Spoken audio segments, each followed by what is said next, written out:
from your perspective, man, and look, you have this lived experiences that you're talking about. Like you're performing some scenes here that I can't imagine don't call upon your own experiences. You're with your son in a car, you're pulled over by a cop, you have a gun to your head in a convenience store. I mean, like, do those conjure up memories when you're in those moments shooting these kind of scenes?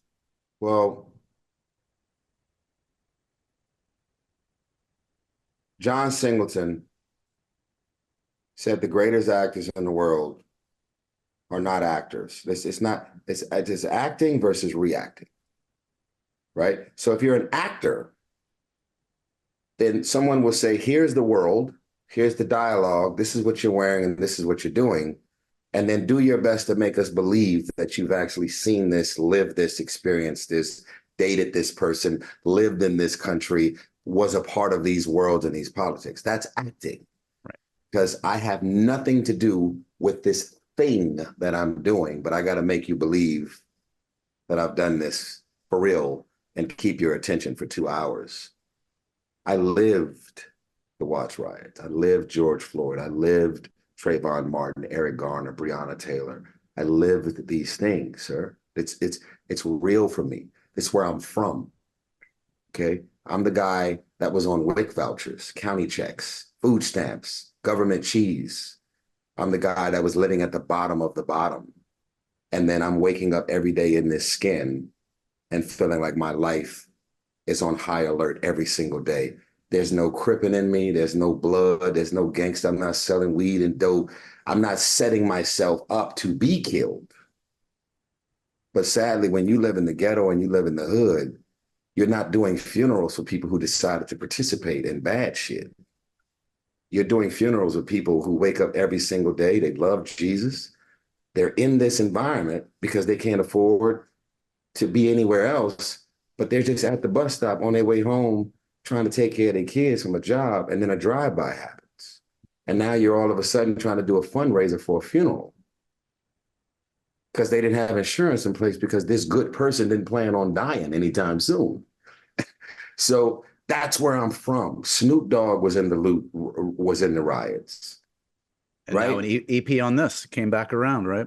He's like, I mean, come on. Imagine him not being a part of 1992 when the original Chronic album came out in 92, which introduced Snoop and Dre to the world on the level that they took it to, right? So Deep Cover and all these other songs, they get a couple pieces, but 1, 2, 3, until the 4. That happened in 1992.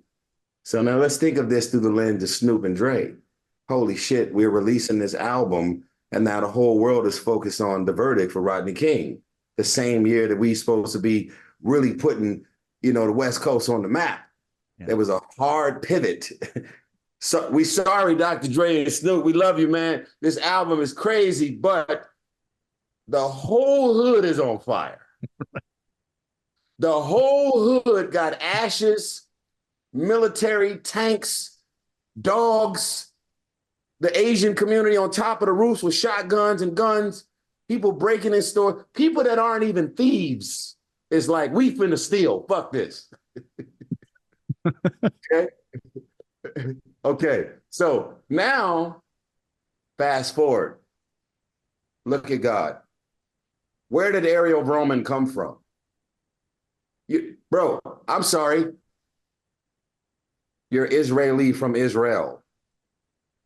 You're the furthest thing from anything that's got to do with South Central LA. But oh my God, what just happened to my life? Ariel Roman. Where did you come from, sir?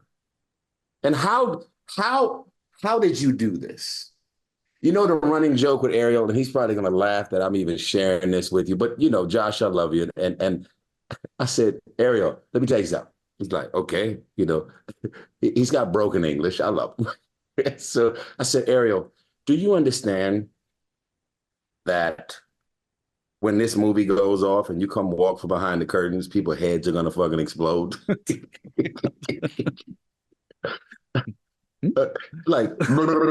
I'm like, huh?